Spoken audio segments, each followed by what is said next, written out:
Boa tarde a todas, boa tarde a todos. Sejam muito bem-vindas, muito bem-vindos. Dando continuidade às nossas ações, às nossas iniciativas vinculadas ao 4º Simpósio Internacional Pensar e Repensar a América Latina e também no âmbito das atividades do nosso 2º Congresso Internacional Pensamento e Pesquisa sobre a América Latina. Para a sessão de agora, cujo eixo temático intitula-se Metrópoles Latino-Americanas, Cidades e seus Desafios, convidamos a compor a mesa o professor da casa, o professor que deve moderar a atividade, professor doutor Felipe Chibaz Ortiz.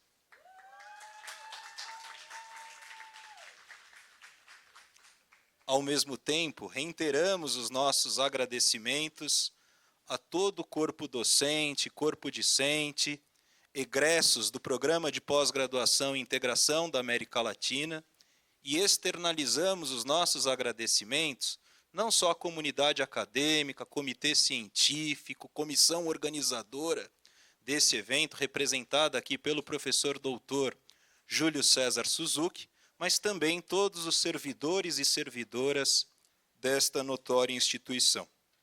Também para compor a mesa, convidamos agora o professor da Universidade Pedagógica e Tecnológica da Colômbia, professor Vladimir Mejía Ayala.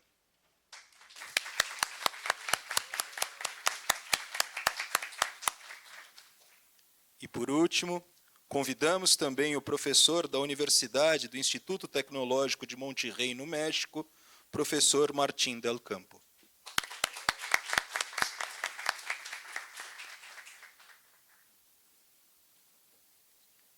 Pedimos novamente que coloquem os telefones celulares no modo silencioso e de pronto passamos a palavra ao professor doutor Felipe para que faça a moderação dessa atividade. Muito obrigado. Boa tarde a todos.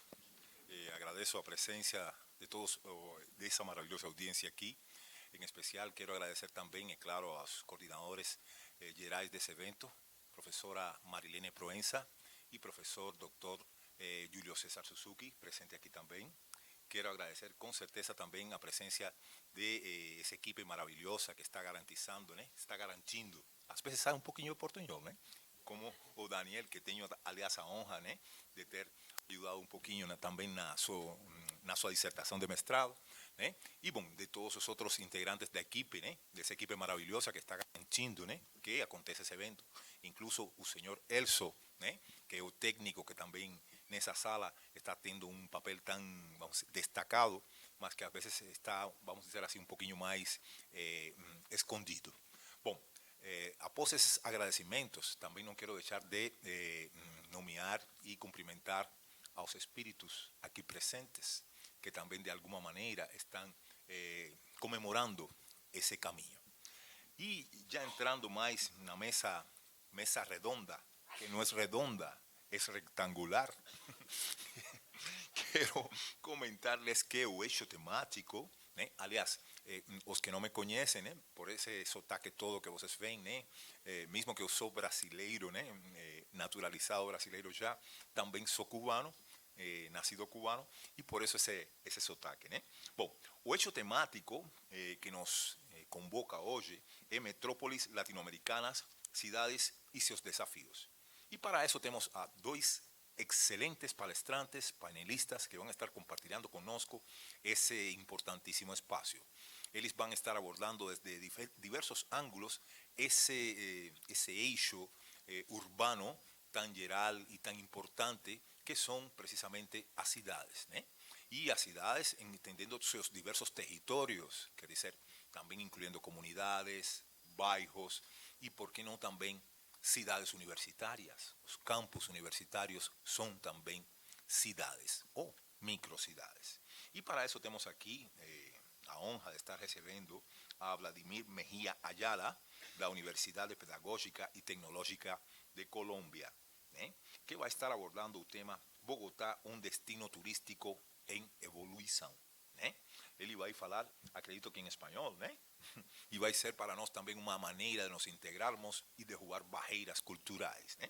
Bom, y continuando, tenemos también la presencia del profesor doctor Martín del Campo, de la Universidad Tecnológica de Monterrey, no México, que va a estar abordando também outro assunto muito importante, que são as Mil Cities, ou cidades mil, ou ainda cidades com alfabetização mediática e informacional, e mostrando o observatório digital que ele coordina, e as habilidades que são necessárias para trabalhar com dados, com informação, nessa nova realidade híbrida, na qual todos estamos submersos. Quer dizer, essa realidade que, como sabemos, é física, mas também é digital.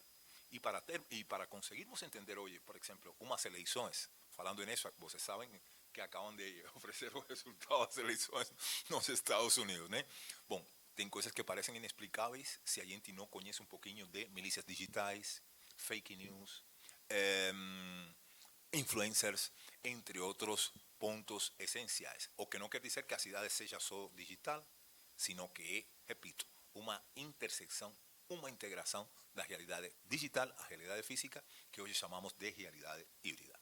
Para conversarmos sobre isso todo aqui, temos esses, repito, grandes palestrantes que vão estar compartilhando em espanhol, para nós treinarmos nosso portunhol, todos nós, e vão estar falando, claro, bem devagar, como nós falamos em português, né?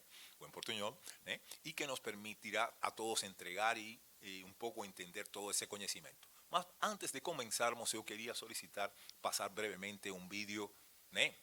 Elso, queríamos passar um vídeo, Elso, né? E aquilo que combinamos, né? Das luzes.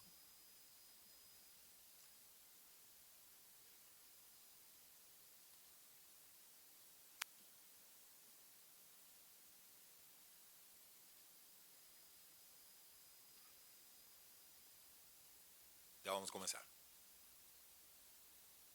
Sempre passa isso em todos os filmes. Então, é claro, agora vamos passar um filme, gente. Breve, 2 minutos.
Bom, e já para continuarmos, né? Se possível, por favor, pode acender as luzes, né? Vamos dar então a palavra ao professor Dr. Martín del Campo, Alejandro Martín del Campo.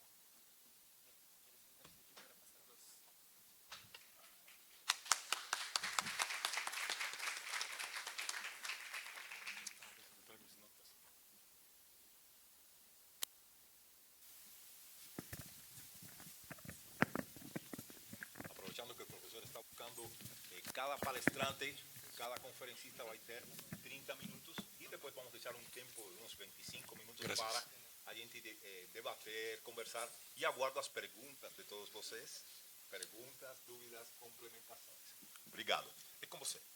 Gracias, un saludo desde México, me da mucho gusto poder estar aquí esta tarde en Brasil, en Sao Paulo, en esta espectacular universidad. Gracias al profesor Chivas, por supuesto, por la invitación, a la profesora Marileni, por supuesto, al profesor Suzuki, a las profesoras Fabián y Valeria, por toda su gentileza y todas sus atenciones. Es un placer compartir esta tarde con el profesor también Vladimir y traerles la experiencia de lo que estamos haciendo en México. Me acerco un poco más. Muy bien. La universidad que represento está en el norte del país. Está en la ciudad donde hace 40 grados y es seca. Y hemos tenido la ausencia de agua, la crisis hídrica en los últimos 2 años. Es una ciudad al norte que es desértica y tiene una temperatura complicada. Esa es la foto de la universidad y les puse ahí un pequeño mapa para que vean dónde está ubicada. Y al fondo se ve lo que llamamos el Cerro de la Silla, que es una silla porque se sienta ahí un caballo en teoría, ¿no? Esa es la referencia geográfica. La universidad tiene el departamento en el cual yo estoy, tenemos 20 campus en todo el país, es decir, tenemos más de 1.500 estudiantes y alrededor de 1.200 profesores igual en ese campus. Quiero darle el contexto porque es la universidad privada más grande de México. Ni la UNAM tiene tantos campus como nosotros, es la universidad privada más grande y junto acabamos de cumplir 80 años el año pasado.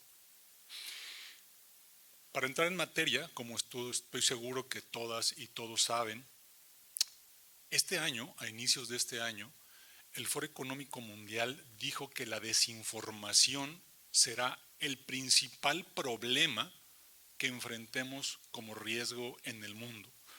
Puse este gráfico, este es el gráfico de la desinformación, porque afecta a todos los ecosistemas vinculados con él, al económico, al medioambiental, por supuesto que al social, es indiscutible.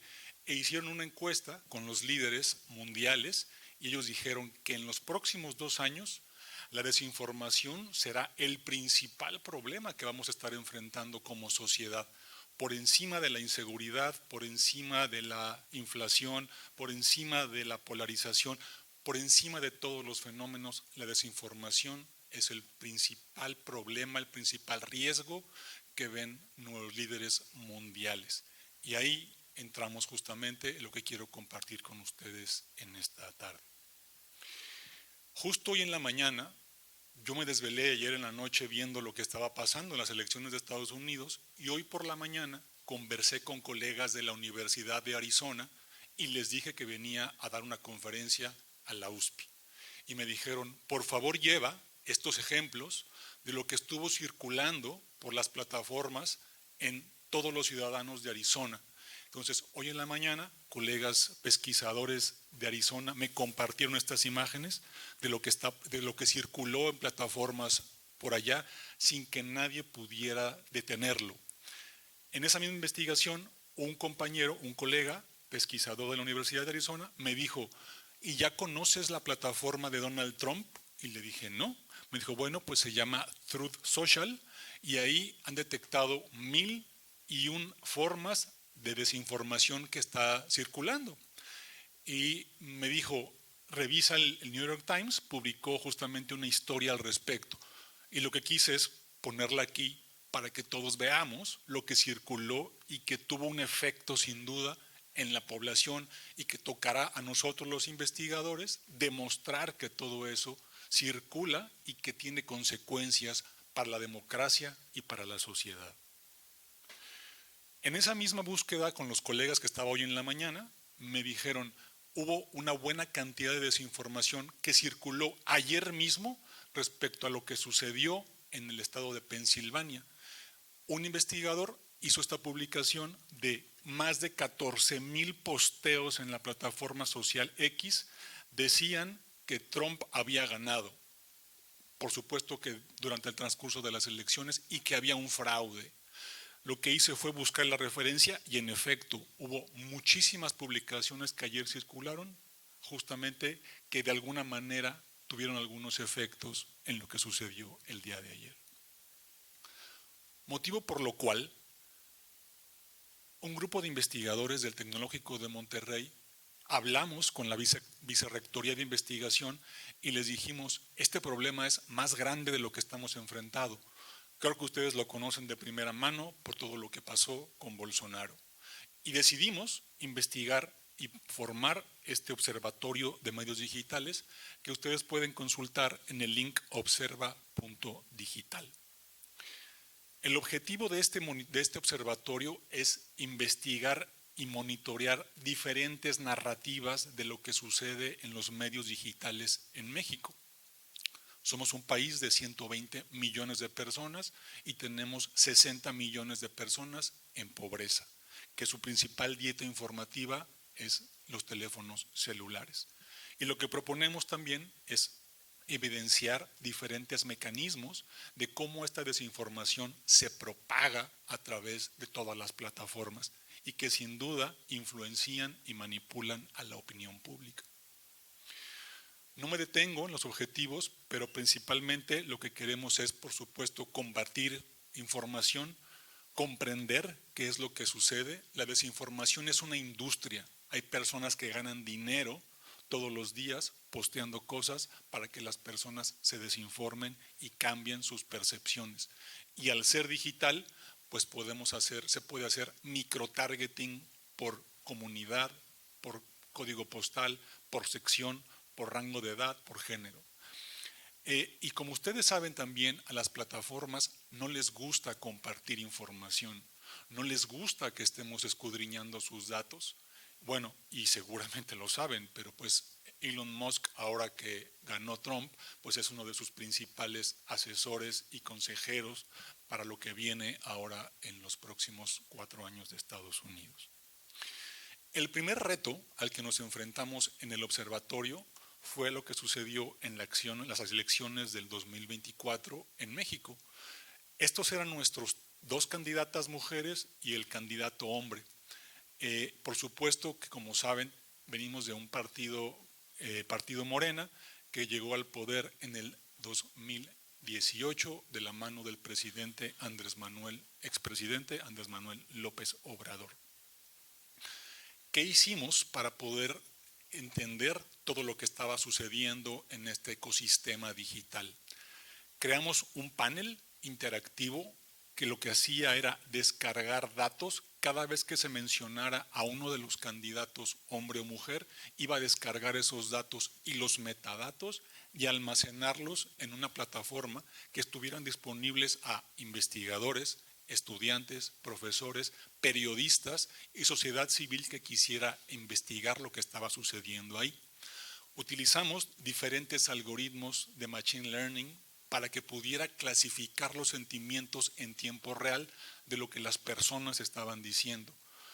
Así como también utilizamos otro tipo de tecnología de inteligencia artificial para detectar cuándo algo se iba a convertir en viral, cuándo algo iba a empezar a tener muchísimo tracking en los teléfonos y en las plataformas de las personas que consumían eso, y detectamos quiénes eran los que estaban propagando esa información para poder hacer un análisis general. Aquí les traigo un pequeño video que es justamente la plataforma al cual es de público abierto, en el cual mostraba todos los días lo que estaba sucediendo con 24 horas de retraso en las plataformas. Construimos muchísimos gráficos, muchísimos datos para que se pusieran a hacer análisis serios de lo que estaba sucediendo en el monitoreo de las elecciones del 2024. Tuvimos 3 debates de los candidatos y de las candidatas, tuvimos 3 debates, los cuales detectamos diferentes fenómenos, como la fatiga digital. El primero hubo mucha participación, el segundo menos y el tercero cada vez menos. Pero hubo muchas cosas, por ejemplo, la palabra miedo apareció una vez más en las elecciones intentando descalificar a una de las candidatas que estaba contendiendo. Es decir, aquí en esta plataforma introducíamos una palabra y podríamos saber quiénes eran los que estaban alterando o hablando alrededor de esos temas. Lo que nos importa en esta plataforma son los datos para poder hacer un análisis mucho más profundo, mucho más complejo. Recolectamos alrededor de más de 500,000 de mensajes totales que solamente aludían a los 3 candidatos para poder hacer otro tipo de investigación. Detectamos que la cantidad de interacciones que esos millones de mensajes superaban a la cantidad de la población en el país. La cantidad eran 192 millones con los cuales personas interactuaron de alguna u otra manera, dando like, comentando, retuiteando, etcétera, ¿no? Con cualquier forma de interacción la podíamos monitorear y podíamos saber qué es lo que plataformas. Quiero compartir con ustedes solamente algunos de los ejemplos que detectamos, que van cosas desde como invitar a un concierto falso, como esto que está aquí, que nunca iba a suceder, que quizá pues, pueda ser un tema de bastante menor, bastante risa, ¿no? De que si votan por mí, yo las voy a invitar a un concierto gratis, pero también cosas con muchas más que atacaban a comunidades vulnerables o que también atacaban principios de derechos humanos fundamentales.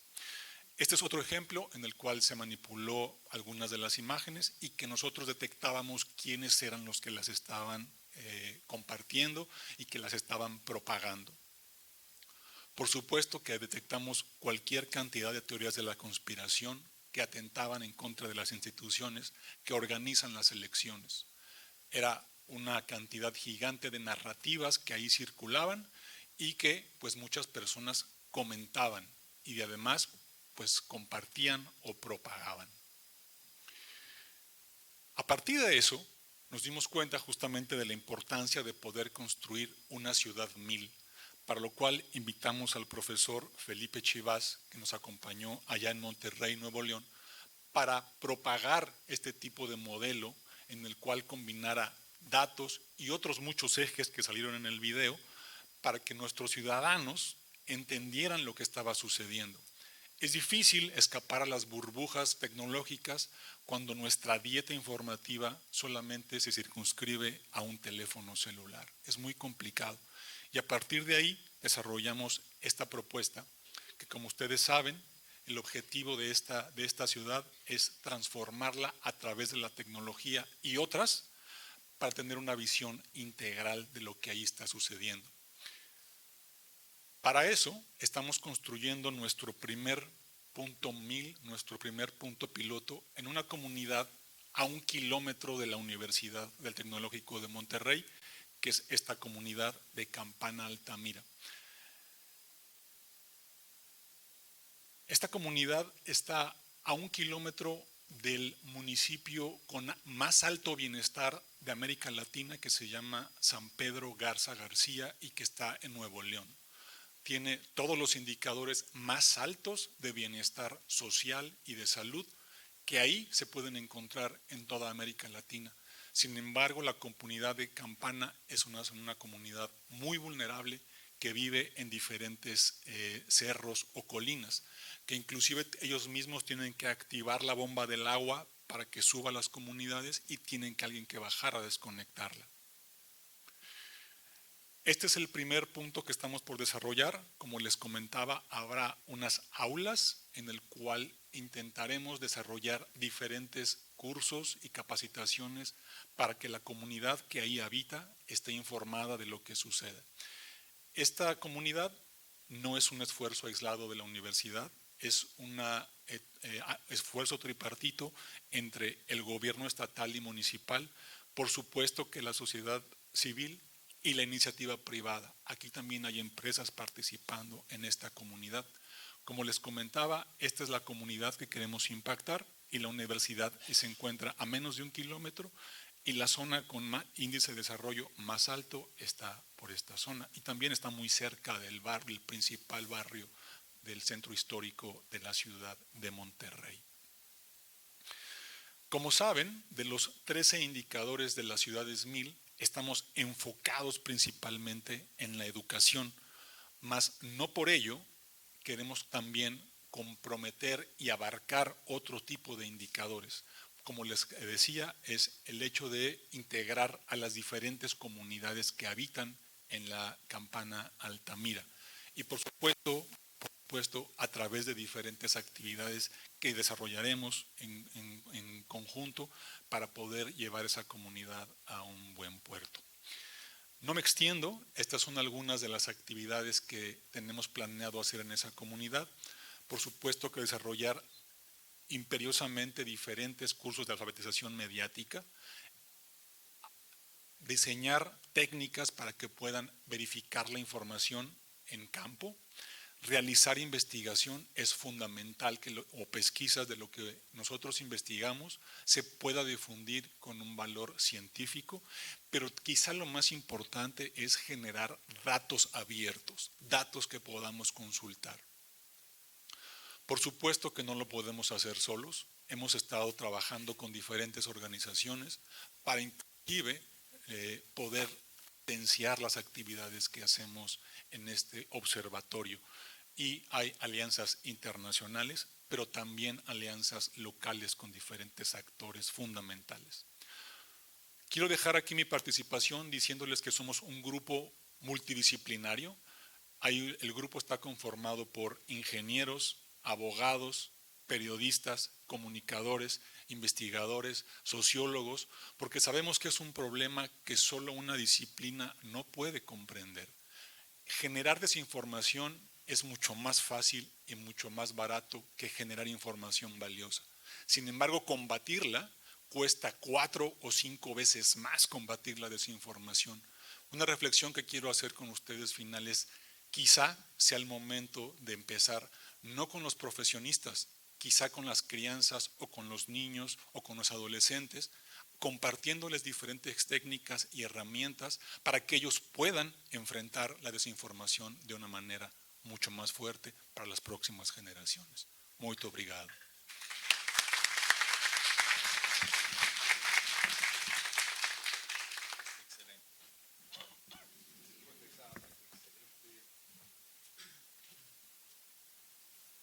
Depois dessa excelente apresentação do professor Martim del Campo, né?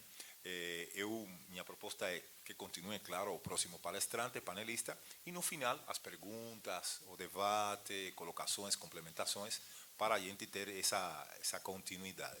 E bom, vocês vão se perguntar agora, o professor Vladimir, vai abordar o trabalho dele e vai mostrar também Bogotá, essa cidade maravilhosa que também queremos conhecer, e ele vai abordar mais desde, vamos dizer assim, desde o espaço físico, né?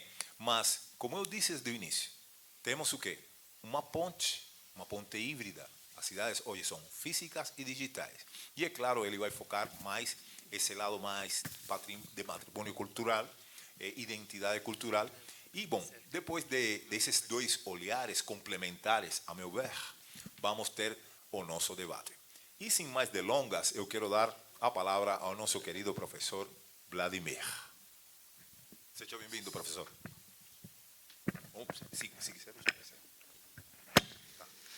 Bueno, muchas gracias. Buenas tardes. Un saludo muy especial a profe Julio, a la profe Marilene. Estoy muy emocionado de estar aquí. Es un honor poder compartir con todos ustedes y también pues con el profe Alejandro. Muy interesante la fala. Y con el profesor Felipe igual. Estaba un poquito preocupado porque veía una pequeña desconexión de mi tema con el eje principal de la mesa, pero creo que tenemos bastantes cuestiones en común, así que voy a tratar de ponerlas en valor. Yo quiero comenzar diciendo que yo estoy vinculado a la Universidad Pedagógica y Tecnológica de Colombia hace 7 años, y hace 7 años estoy vinculado a labores administrativas que me quitan casi todo el tiempo y que no me permiten investigar como yo quisiera en el campo, etc. Así que lo que he hecho estos últimos años es dedicarme a entender los programas, a identificar las debilidades que tienen y también las oportunidades de mejora y en ese camino de estos 7 años pues se ha reconocido una necesidad muy importante de acercar la academia al entorno, a las comunidades, a los territorios, a las instituciones, porque nos habíamos quedado en un discurso muy interesante, un discurso crítico muy bonito, pero muy difícil de aplicar, ¿no? O sea, casi que había perdido en estos programas la geografía, había perdido su utilidad. Así que generamos un cambio en los planes de estudio y creamos unos espacios de encuentro con el entorno, con los territorios, desde el concepto de reciprocidad y desde la función social de la academia. Así las cosas, pues mi trabajo ha sido darle forma a estos programas y viabilizar estos planes de estudio. Y en estas apuestas también, más allá de los intereses que tenemos como investigadores, tomamos en cuenta las apuestas de los gobiernos y en este caso, en el momento actual o en el contexto actual, hay un interés muy particular por el turismo, ¿sí? Así, entonces, es importante saber que cuando uno habla de turismo en Colombia, desde el 2016, que fue la firma del acuerdo para la terminación del conflicto armado pues, con lo que era la guerrilla de las FARC, ¿no?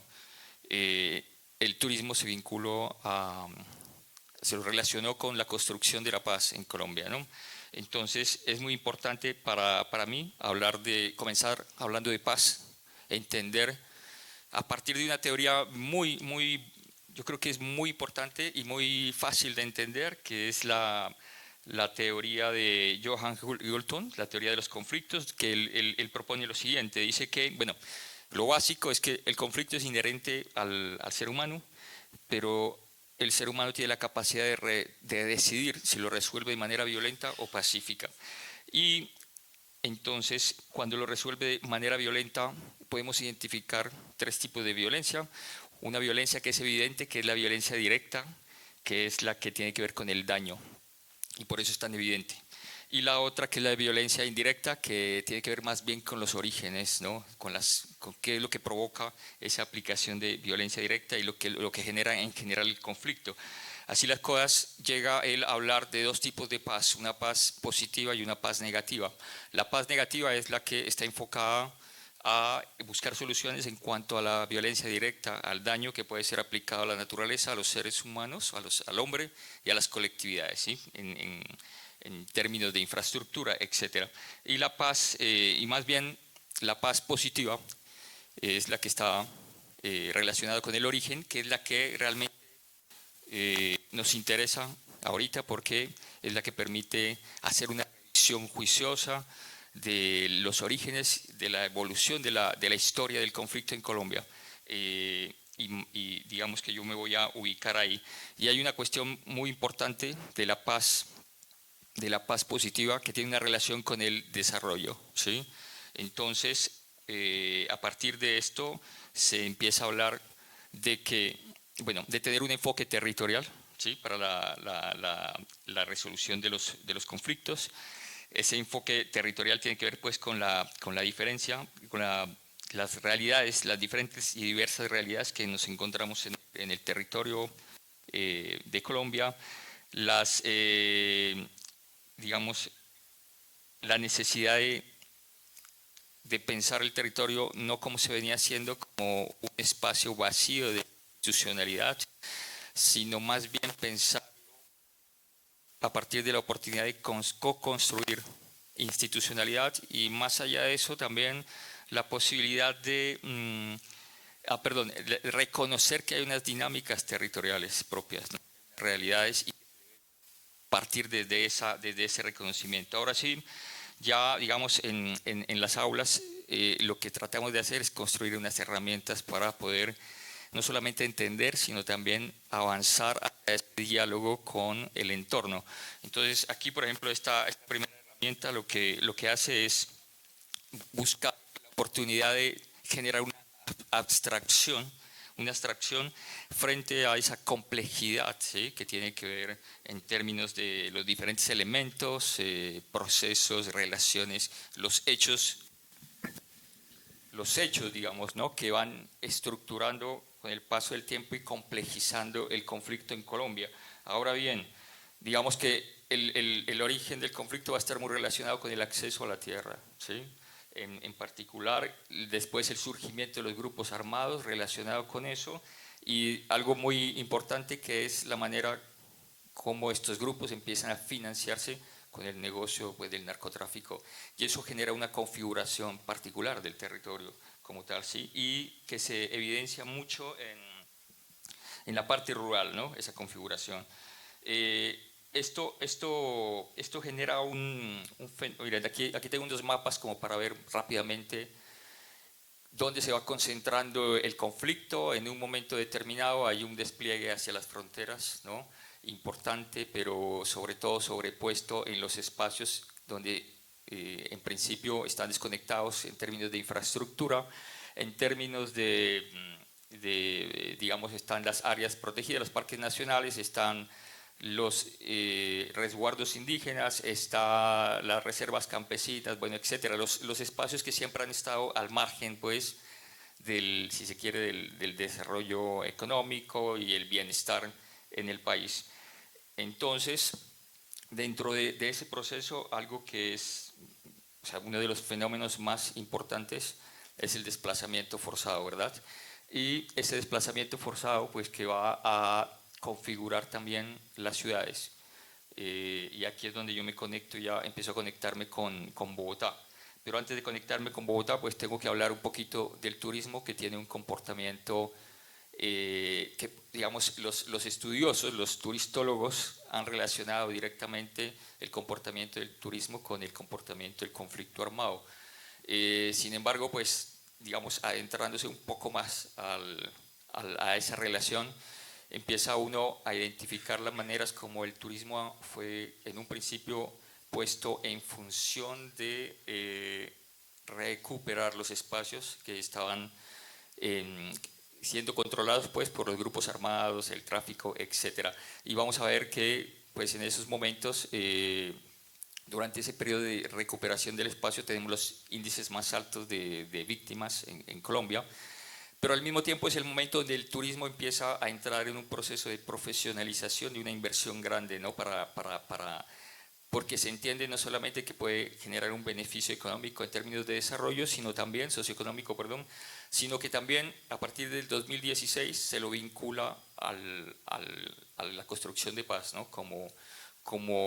Digamos, como una actividad que permite no solamente el encuentro, el descubrimiento, el diálogo, sobre todo entre víctimas, victimarios, etc. Y bueno, lo que podemos ver ahí es que empieza a crecer el número de visitas, principalmente internacionales, y hay una diversificación de destinos que o sea, antes de la firma del acuerdo con las FARC estaban dominados, pues, por estos grupos guerrilleros, paramilitares, etcétera, ¿no? Espacios de conflicto. Acá hay otra cuestión, es importante saber que se hizo un esfuerzo muy grande para cambiar la imagen del país, ¿no?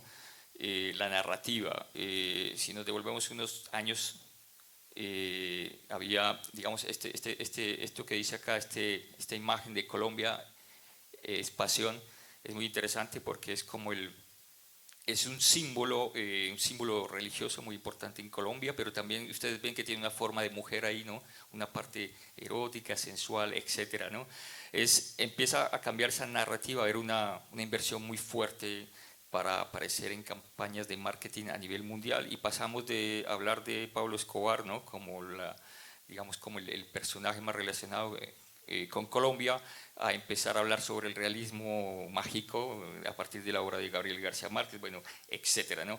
Solamente para mostrar el gran esfuerzo que se ha hecho, y esto es importante en el sentido de lo que hablaba ayer el profesor Armando, ¿no? Que es esta cuestión del imaginario y la capacidad que se tiene de crear un imaginario en un país donde nunca ha parado el conflicto, pero se crea el imaginario de que en un país de paz.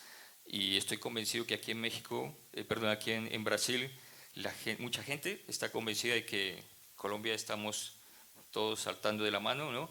Y en México también tienen ese imaginario, ¿no? Entonces es muy interesante ver eso. Bueno, ahora, habría que proponer una definición. En un tema tan complejo se propusieron dos definiciones de lo que es el turismo, una visión de afuera hacia adentro, otra de adentro hacia afuera, pero se rescatan las dos. Digamos que la importancia de favorecer el reconocimiento, valoración, consumo e inclusión en la cadena de valor de productos, bienes, servicios y comunidades locales, ¿no?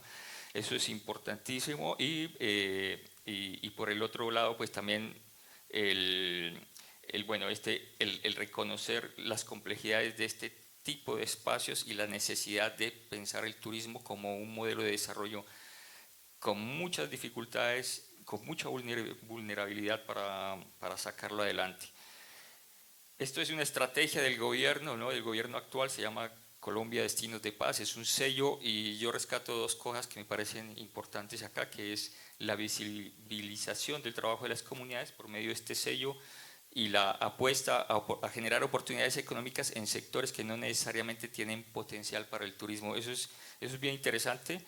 Por medio de este sello se promueven estos lugares, pues se da capacitación, bueno, etcétera, ¿no? Y se empieza a hablar de lo que son destinos turísticos emergentes, que son todas estas áreas periféricas, antes espacios de guerra, donde hay una diversidad de actores, víctimas, victimarios, el Estado, la población, una diversidad de instituciones nacionales e internacionales, principalmente humanitarias, estas últimas, y unos intereses también, ¿no? Políticos, territoriales, lícitos e ilícitos. Hay mucha inversión, pero también, como les decía, mucha vulnerabilidad si esto no sale bien. O sea, se está avanzando tanto en el turismo que es posible que incluso, por ejemplo, en regiones como el Guaviare, en la selva amazónica, el cambio climático en el marco de un turismo de naturaleza basado en el agua, puede generar unos impactos muy fuertes. Bueno, acá entonces entramos ya a Bogotá como tal. Entonces, decir que Bogotá, pues, como ustedes bien saben, es la capital de Colombia, localizada en el centro del país, en el altiplano cundiboyacense, a una altura de 2.640 metros, una temperatura promedio de 12 a 16, puede llegar a 20 grados hoy en día, con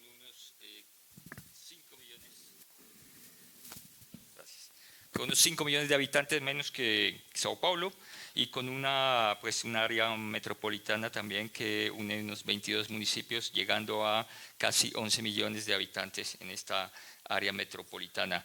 Esta pues, es una ciudad de origen colonial, como ustedes saben, tiene su centro histórico en el que se reúnen los principales organismos de poder del Estado. A partir de los años 50 empieza un proceso de modernización en temas de industria, llega la industria, se genera una clase media, ¿no?, en el país, y también unas olas de migración relacionadas con la violencia, pero también con la búsqueda de oportunidades a las ciudades.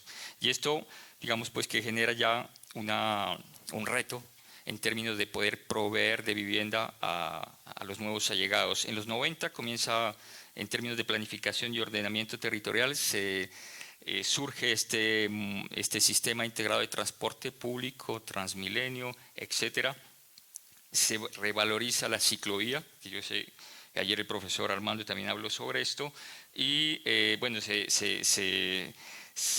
digamos, se identifica, si se quiere, la importancia de la estructura ecológica principal, y se empiezan a dar los procesos de verticalización, gentrificación y bienvisación del espacio, ¿no? Entonces, se reconoce ahí pues la incapacidad del Estado para poder resolver el problema de vivienda, la plusvalía, ¿no?, que se da, digamos que en términos de lo que proponía Lefebvre y ahora David Harvey, pues la ciudad se convierte no en un lugar para vivir, sino en un lugar para invertir.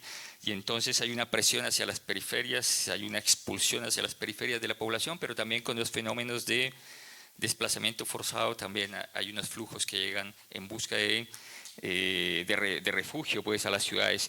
Y esta ciudad, digamos, bueno, antes de hablar del turismo acá en general, pues también hay que entenderla en el marco del proceso de metropolización, ¿sí? Y ahorita vengo allá. Ahora, dentro del turismo, ¿qué pasa con Bogotá? Bueno, aquí vemos en esta imagen que tiene bueno, tiene un comportamiento similar al del país en términos de aumento de visitas en los últimos años. Es el primer puerto de entrada, ¿no?, con el Aeropuerto Internacional El Dorado. Y toda esta actividad turística está concentrada en un eje que va del centro hacia el norte, en la parte oriental de la ciudad, y donde tenemos una oferta pues de museos, una oferta cultural fuerte, gastronómica, e incluso hoy en día una oferta relacionada con la naturaleza. Ahora bien, digamos que a partir del efecto vecindad o la continuidad espacial, digamos, se empieza a diversificar la oferta y empiezan a aparecer nuevas propuestas como distritos creativos, barrios de origen informal que empiezan también a atraer flujos de turistas, como el caso del barrio Egipto o el Ciudad Bolívar también, por medio de la conexión que se hizo con el sistema de Transmicable, se llama, ¿no?, el cable que sube a los cerros, y que conectó pues la gente de la feria a la parte plana, la gente de los cerros a la parte plana, y también llevó el flujo pues principalmente de turistas a estos lugares. Entonces, digamos que hay una cantidad de estrategias, que ahí es donde conecto un poquito el tema que me parece muy interesante de la ciudad de Esmil, porque pues Bogotá le ha apostado mucho a esa conectividad internacional, ¿no? Habla de Bogotá Destino Verde, por ejemplo, Bogotá Your Home, el destino de marketing organizacional, Smart Cities, Bogotá hace parte de las Smart Cities también, el destino turístico inteligente, los grafitis que se pusieron también mucho en valor, como habló ayer el profesor también Armando, entra la red de turismo multidestinos también, y otro tema que es el turismo LGTBI, ¿no?, como una ciudad que recibe esta categoría de la población. Listo, y después, bueno, digamos que empiezan a aparecer unas anomalías en este proceso, pero ya en el marco de yo le llamo anomalías, en el marco de la metropolización, ¿no? O sea, hay una teoría que son las nuevas áreas turísticas, que la propone Ingallina, y que habla sobre las ciudades turísticas policéntricas, por un lado, a partir de los procesos de metropolización que favorece la movilidad fuera de el perímetro urbano y sobre todo hacia estos lugares que en principio no tienen ningún interés en el turismo, ¿sí? Entonces, digamos que lo que podemos ver aquí en uno de los municipios que hacen parte del área metropolitana de Bogotá, Soacha, es un municipio conurbado con la ciudad de Bogotá, como Bogotá es uno de las ciudades que reciben la mayor parte de los desplazados por la violencia. Históricamente se han localizado en esta ciudad, o sea, esta ciudad funciona como un receptáculo, como un contenedor de población desplazada, y eso ha generado pues el surgimiento de asentamientos informales, que es un fenómeno que se va complejizando con el tiempo y sigue aumentando. Ahora bien, aquí pasa algo interesante en términos del turismo. En Soacha, en el municipio de Soacha, hay una Secretaría de Turismo, y desde la Secretaría de Turismo, por supuesto, pues se está promoviendo el desarrollo de esta actividad, pero se está incluyendo en la promoción a los barrios informales, ¿sí? No sé si de manera consciente, inconsciente o irresponsable o lo que sea, pero se va a estos lugares, se hacen capacitaciones y se crean unas expectativas enormes con la gente de los asentamientos informales, que muy difícilmente se van a llegar a cumplir porque ni siquiera tenemos una buena conectividad en temas de transporte público, ¿sí? Entonces, ahí es donde ahora sí vuelvo a nuestro trabajo desde la academia, y nos preguntamos cómo nosotros podemos aportar, sea a la construcción de un discurso válido para que esta comunidad pueda venderlo en el turismo, o tratar de entender qué pasa, y empezamos a generar unas herramientas, como esta, por ejemplo, que es una herramienta, bueno, digamos que tratamos de entender cómo contribuye la academia a generar ese discurso atractivo en el turismo, y con las posibilidades pues, de generar flujos, visitas y un cierto desarrollo o diversificación de actividades económicas, si es que existen en este espacio. Y entonces, para generar esta herramienta, lo que hicimos fue reconocer que hay pobreza, que hay desigualdad, que hay segregación, pero que necesitamos ver más allá de eso, así que le llamamos velos a estas tres cosas, a estas tres realidades. Abrimos los velos para tratar de ver si hay algo más que la pobreza allá, ¿no?, en estos lugares. Y generamos esta herramienta que está pensada del turismo también, desde teorías del turismo, que hacen que podamos pensar por fases los procesos digamos, de construcción informal de la ciudad, como es este caso de un asentamiento informal en este municipio conurbado de Soacha. Entonces, lo que hacemos es pensar que un asentamiento informal es como un artefacto, es un sistema, y como sistema tiene un objetivo, y el objetivo es claro, el objetivo es conseguir el derecho a la ciudad. Ahora, es un sistema exitoso en el sentido de que sobrevive y se expande, porque el fenómeno de los asentamientos informales en Latinoamérica sigue expandiéndose y cada vez más rápido. Y que tenemos unos procesos donde están vinculados actores nacionales, internacionales, instituciones, y que produce, o sea, que esta gente no está quieta esperando a que el Estado venga y le resuelva los problemas. Están resolviendo problemas, pero no los vemos porque solamente vemos pobreza. Y en esa resolución de problemas hay unas innovaciones, y es a partir de esa idea que entramos a estos barrios a trabajar en busca de esas innovaciones. Pero también en su historia llegan a unos momentos que llamamos estancamiento, donde hay una fatiga ya de la gente, de los líderes sociales, buscando ese derecho a la ciudad, y donde hay una alta heterogeneidad de la población, porque ya hay una población nueva que ha llegado a estos barrios y que ya no conoce la lucha, ni la resistencia, ni toda la historia difícil que ha pasado la gente que llegó desde el primer momento para producir estos barrios informales. Y por otro lado, que son muy vulnerables, ¿no?, que hay mucha niñez, mucha juventud, y que hay mucho tráfico, microtráfico y violencia.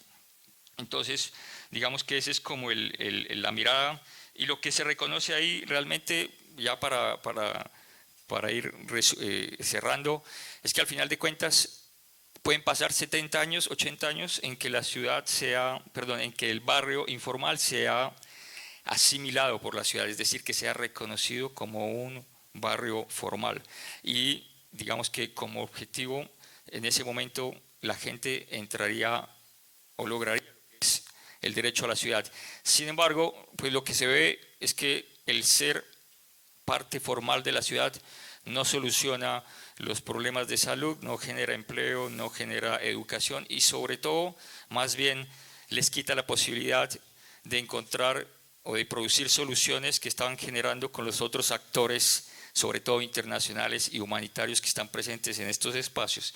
Bueno, así digamos que aquí es lo que ustedes pueden ver, es la materialidad de estos espacios, ¿no?, espacios muy, muy difíciles, y la inmaterialidad, que es la búsqueda de soluciones y lo que la gente está haciendo, y digamos que se resume simplemente en un tejido social, en una cooperación, ¿sí?, en una cantidad de economías que solamente se pueden dar en estos lugares, y que ya con el derecho a la ciudad todo esto desaparece.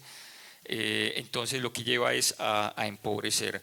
La cuestión aquí es interesante, simplemente es algo pequeño. El aporte es poder generar un espacio donde nosotros podamos transmitir esa historia del lugar, esa conciencia de clase, ¿sí?, de las personas que crearon o que empezaron a crear el barrio, hacia los nuevos pobladores y hacia las nuevas generaciones, niños y adultos.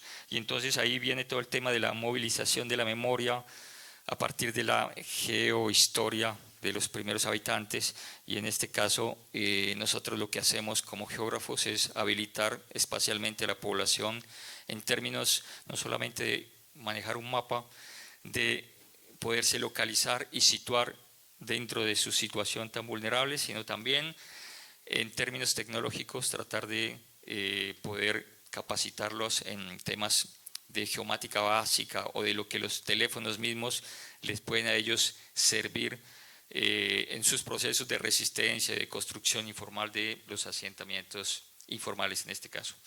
Bueno, eso era. Muchas gracias.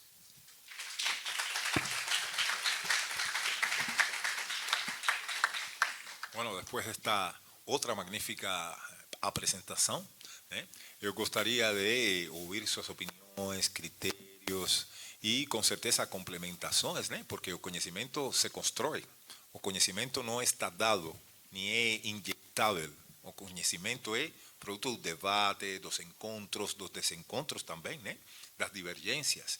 Então, seguindo nessa perspectiva, eu gostaria de ouvir suas opiniões, critérios, e minha proposta também é, quem decida fazer alguma intervenção, por favor, que seja breve, que se apresente brevemente também, faça a sua pergunta e, bom, que permita também que diversas pessoas consigam manifestar suas opiniões, Por isso, um pouco esse chamado à brevidade, para que também os palestrantes possam responder, E enquanto mais pessoas falem, mais rico será o debate. Bom, quem quebra o gelo? Por favor. O Daniel está levando o microfone.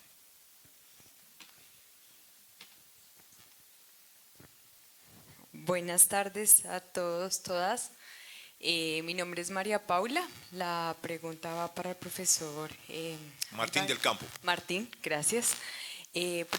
La pregunta concreta es, teniendo en cuenta que la información, y según lo que usted nos acaba de exponer, esta desinformación más bien también ya ha permeado como las distintas generaciones actuales, quienes también recibimos, distribuimos y un poco accedemos a esto a través de del celular y de otros dispositivos. ¿Hay algún enfoque preciso que hayan pensado para las nuevas generaciones, teniendo en cuenta que nosotros no tuvimos esto, ¿no? Somos de la generación de jugar en la calle, de incluso acceder y aprender en otros espacios que no solamente son el aula, sino que están o estuvieron en algún momento en otra disposición, pero eso es algo que inminentemente a las nuevas generaciones no viene. En el grupo se ha pensado un enfoque de niñez y adolescencia frente a, más que frenar, de pronto mitigar o adaptarse a esa desinformación.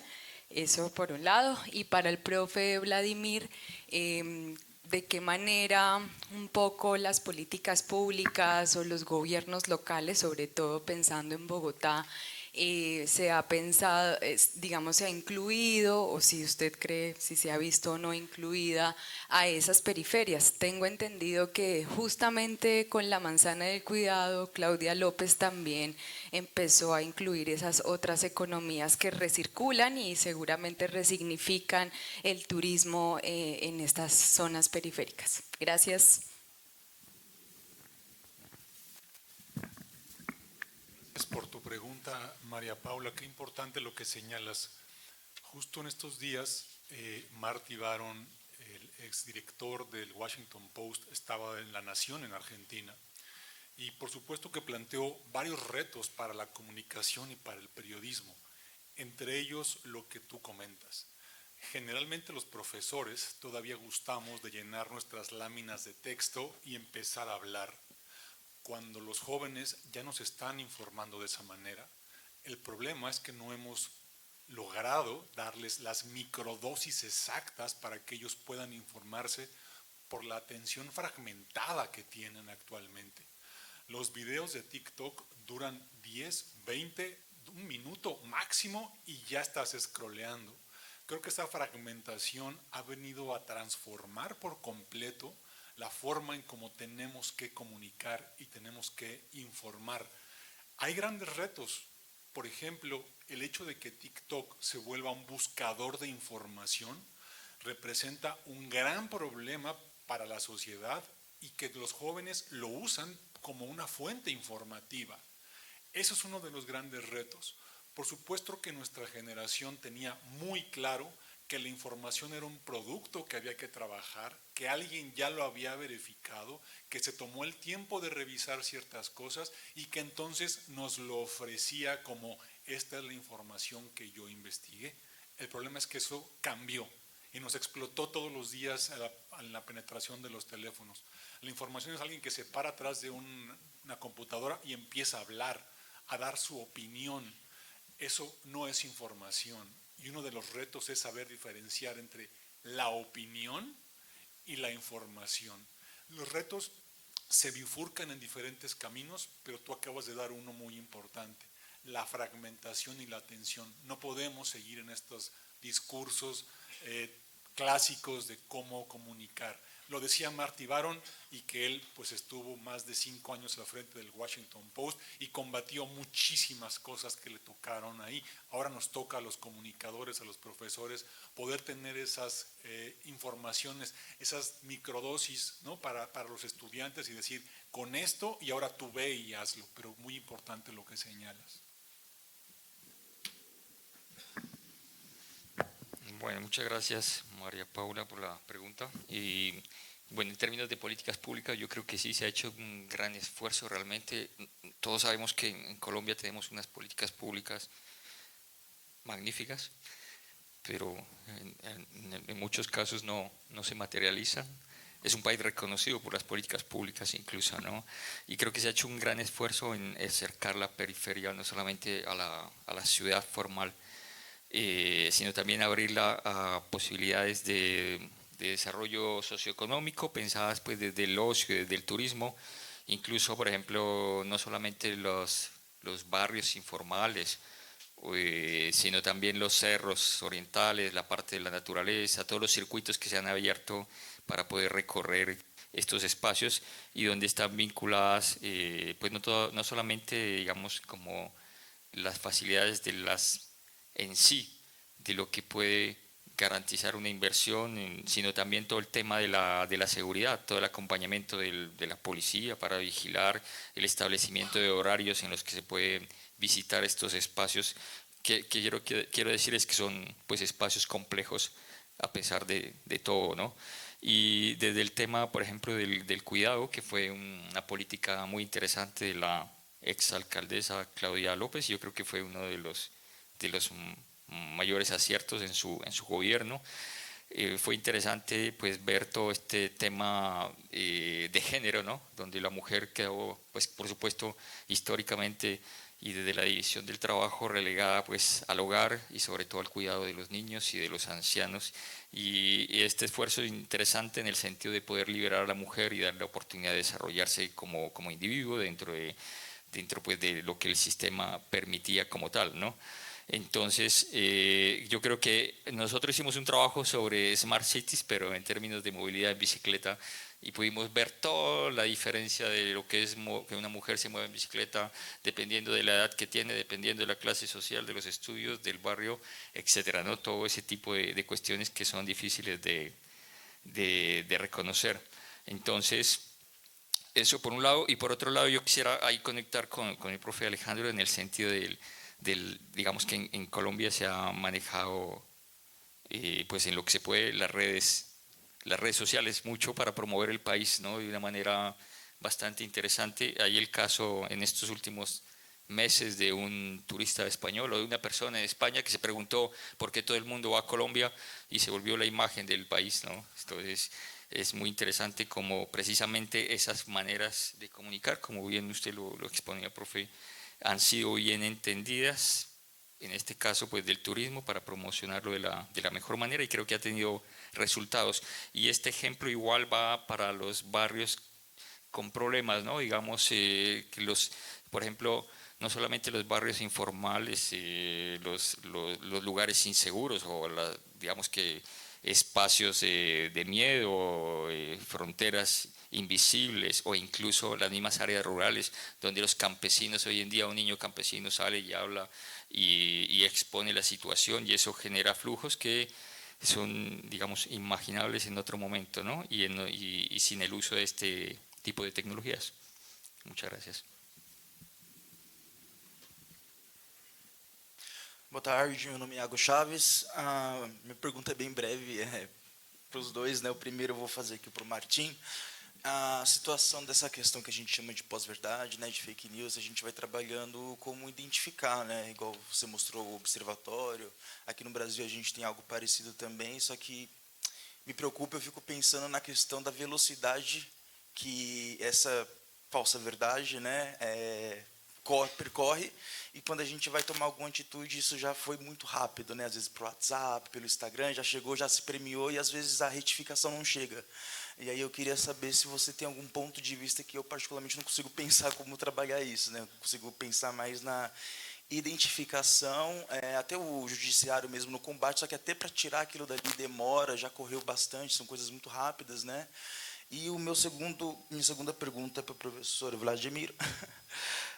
Sobre o turismo, né, eu fico pensando numa questão um pouco paradoxa, não sei se seria a palavra correta, mas na questão, você até citou David Harvey, né, do direito à cidade, que às vezes acaba numa visão mais econômica, tirando pessoas que estão naquele local, né, porque os preços aumentam, existe uma especulação imobiliária, né, então eu faço alguns tipos de construção, os preços acabam aumentando e a cidade acaba virando uma cidade do turista e não daquela pessoa que está vivendo ali.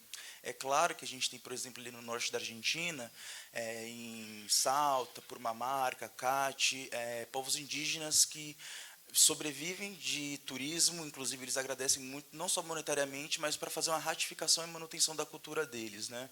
Mas eu entendo também que existem outros processos que podem acabar tirando pessoas que estão naquele local e dando vida apenas para o turismo, né? Então eu queria te ouvir um pouco sobre isso também. Obrigado. Qué buena pregunta. Uno de los problemas es la velocidad, como bien señalas. El problema que vemos también en el observatorio es que ahora no nos podemos poner de acuerdo en los hechos. Antes cuestionábamos la posverdad, ahora los datos también son cuestionados. Muchos en el observatorio, cuando exponíamos lo que estaba pasando, les decíamos, estos son los datos que encontramos. Me decía, pero es que tus datos están sesgados. Y yo le decía, bueno, puede ser, pero son los datos, o sea, son hechos duros, y aún así eran cuestionados. Hay varias herramientas que están investigando colegas de otras universidades. Por ejemplo, en la Universidad de Oklahoma está utilizando un dispositivo que ellos utilizan para personas que fueron a la guerra, para monitorear desinformación y estas barreras que nos quitamos cuando cuestionamos ciertas cosas. Por ejemplo, tienen un dispositivo que se lo ponen aquí en el oído y monitorea el corazón. Y lo que hacen es detectar en qué momento las personas son más proclives a aceptar la desinformación, porque la cantidad y la velocidad lo que hacen es bajar la guardia. En vez de estar alertas en ciertas cosas, de que si la fotografía tiene el pie de página, si el artículo tiene quién lo escribió, o si lo que nos llegó por WhatsApp será real, lo podamos cuestionar, ya lo estamos circulando, ya lo estamos dándole a alguien más. Y lo que ellos hacen es, a través de esta herramienta, les enseñan una técnica a respirar antes de compartir. Y tienen una campaña que se llama Breathe Before You Share, ¿no? O sea, respira, date un respiro antes de que compartas. Y creo que es algo muy sencillo que, si lo pusiéramos en práctica, tendría un gran impacto. Bueno, muchas gracias por la pregunta. Yo creo que este es un tema de discusión y creo que sin resolver, por supuesto, ¿no? En el sentido de que lastimosamente, digamos, la rápida turistificación de muchos espacios conlleva también lastimosamente a la desterritorialización de la población local, y bueno, y eso se ve, yo creo que en todos los casos, ¿no? En algunos de los nuevos destinos, digamos, los destinos emergentes en Colombia, de cierta manera se ha mantenido solamente, o sea, mejor dicho, o dicho de otra manera, no hay inversión de grandes capitales ni de medios capitales, ¿no? O sea, se ha mantenido en manos de la población local. Eso lo ve uno desde afuera como, digamos, como que un equilibrio, ¿verdad? Pero cuando uno entra a los territorios, pues ya ve una diversidad de casos, ¿no? Donde las mismas personas que están desarrollando el turismo también están tratando de apropiar los espacios de los otros pares, ¿no? Como ellos. Entonces, todo este proceso a final de cuentas, de desterritorialización se percibe desde diferentes escalas, ¿no? Yo creo que es algo que entraría dentro de la vulnerabilidad que uno puede identificar en este tipo de población, ¿no? Un nuevo elemento, digamos, que entra en discusión en términos de la vulnerabilidad y la complejiza. Ahora, pues yo creo que sería muy interesante y se promueve desde la academia es la conciencia, ¿no? de que la gente pues sepa realmente las consecuencias o los riesgos que pueden tener de desarrollar el turismo en estos espacios, que en principio pues son espacios donde no hay oportunidades casi que de nada, ¿verdad? Entonces el turismo es algo pues muy atractivo y por ejemplo, no sé, yo conozco el caso de la Comuna 13 de San Javier en Medellín, que es un caso muy reconocido, que es como el mismo modelo que se ha desarrollado aquí en San Pablo también, en las favelas, ¿no? De turismo. Y por ejemplo, la contradicción de hablar de turismo pobre en un principio, ¿no? Es donde si por medio del turismo se buscaba el desarrollo socioeconómico, pues la palabra pobreza, turismo pobre, ya como que, digamos, fijaba a la población en términos de atractividad en esa escasez, ¿no? Etcétera. Entonces, digamos que es un tema pues muy interesante sin resolver, con, por ejemplo, los procesos de gentrificación, ¿no? Etcétera, ¿no? Entonces, no tengo respuesta, simplemente. Gracias. La no respuesta es una respuesta. Podemos continuar con preguntas, cuestiones. Buenas tardes, mi nombre es Mariela y yo quería, más o menos uniendo las dos falas de los palestrantes, quería entender un poco cómo podemos pensar en estas smart cities o en estas ciudades 1000 en América Latina, considerando que lo que el profesor mostraba, ¿no? Que tenemos un continente en grandes metrópolis, ciudades desiguales, donde mientras el centro financiero o el centro de la ciudad crece, esta empuja a las poblaciones más vulnerables a las periferias. Entonces, mi pregunta o mi cuestionamiento va más en esa cuestión de que, considerando que las ciudades 1000 son una iniciativa de la UNESCO, ¿cómo pensamos generar estas ciudades inteligentes si no consideramos que por lo menos en las periferias, asentamientos humanos, ocupaciones de América Latina, por lo menos el caso de Lima, Bogotá, como mencionó el profesor, inclusive Sao Paulo, es la autoorganización quien prevalece, o son estas comunidades son fruto de la autoorganización y autogestión? Entonces, no sé, me queda como una pregunta, como una iniciativa que sería más de políticas públicas, como es de la UNESCO, ¿cómo podríamos pensar en estas ciudades? Esa sería mi pregunta. Gracias.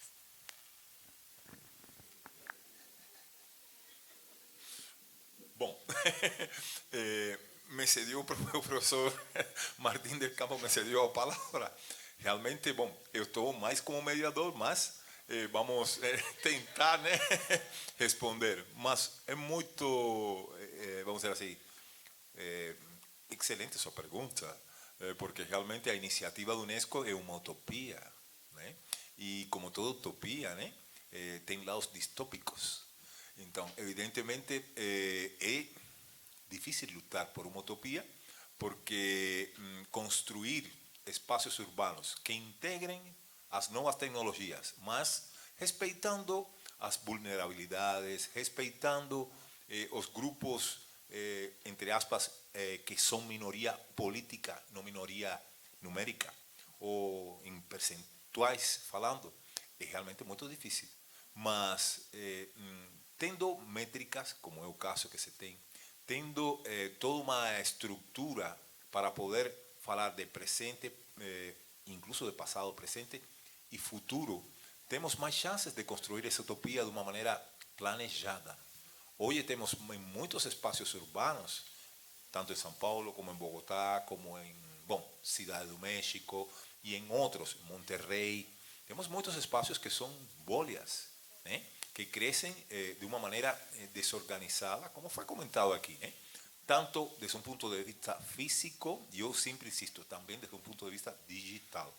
Então, um outro ponto importante para pensarmos nessa iniciativa de UNESCO, né, que não é Smart Cities, quero deixar isso claro, Smart Cities ou cidades inteligentes é, vamos dizer assim, uma dos modelos ou paradigmas que integram o modelo de Cidades 1000, porque Cidades 1000 também se nutre de cidades educativas, se nutre também de cidades sustentáveis, cidades saudáveis, que se nutre de diversos modelos promulgados também por instituições internacionais ou organismos como UNESCO, ONU, OMS, entre outras. Mas eu quero destacar um ponto que também acho interessante nessa linha para responder sua preocupação, que é muito válida e necessária.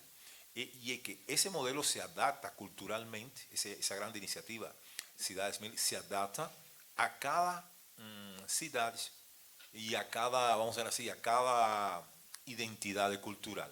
Por exemplo, se se adota um modelo de Cidades 1000 em Bogotá, vai ser totalmente diferente desse modelo e as métricas e a forma em que se apliquem os indicadores e métricas em Monterrey, México, ou em Havana. Uma outra coisa que eu quero destacar também, que entre as Cidades 1000 que se citam como exemplo, que aspirando a ser Cidades 1000 que ainda não são, temos cidades que não são tão tecnológicas assim, quero destacar isso. E, aliás, não tem que ser uma cidade, uma mega cidade, estilo Nova York ou estilo Roma, né? Que também mostramos acá, né? Mas pode ser também uma cidade menor, como pode ser, por exemplo, menor em um sentido de número de habitantes, né? Menor como pode ser Havana. Havana está aspirando a ser Cidade 1000. E Havana, como todos sabemos, não é uma cidade tecnológica, não é para nada. Então, não é. Tem aqui pessoas que visitaram Havana.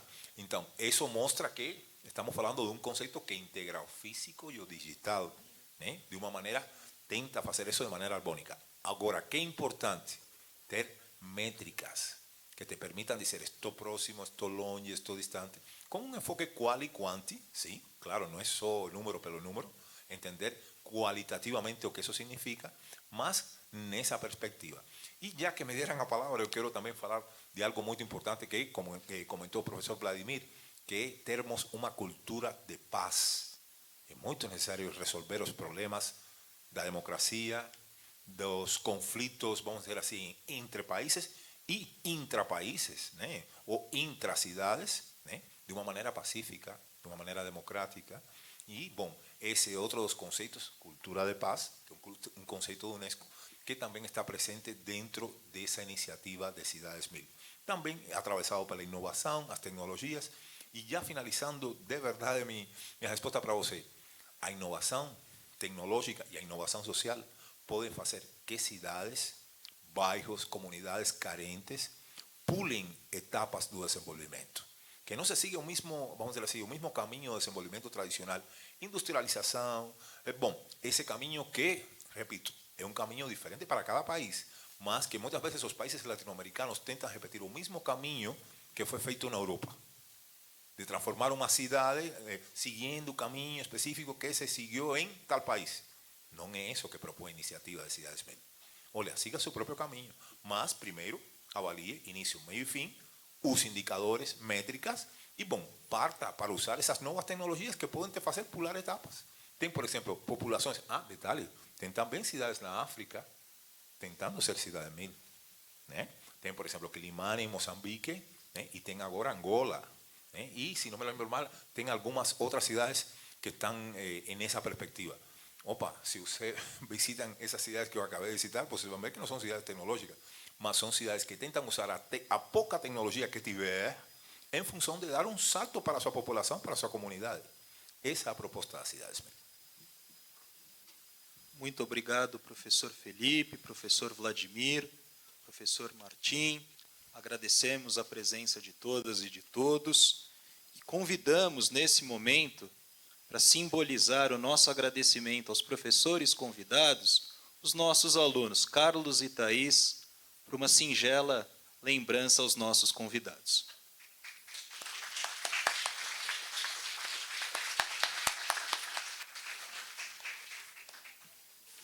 Agradecemos a presença de todos e de todas, e a partir das 18h30, convido todos vocês, todas, para que possam prestigiar a conferência com o professor doutor Gabriel Merino, nesse mesmo auditório, a partir das 18h30, conforme previsto em nossa programação.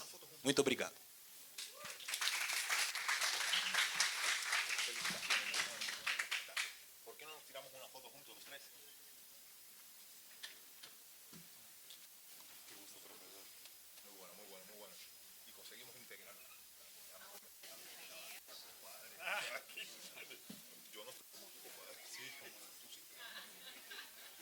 Yo la escondo bien.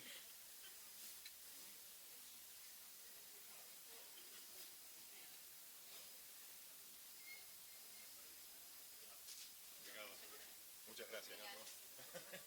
Bueno, si quieren intercambio contactos, como ustedes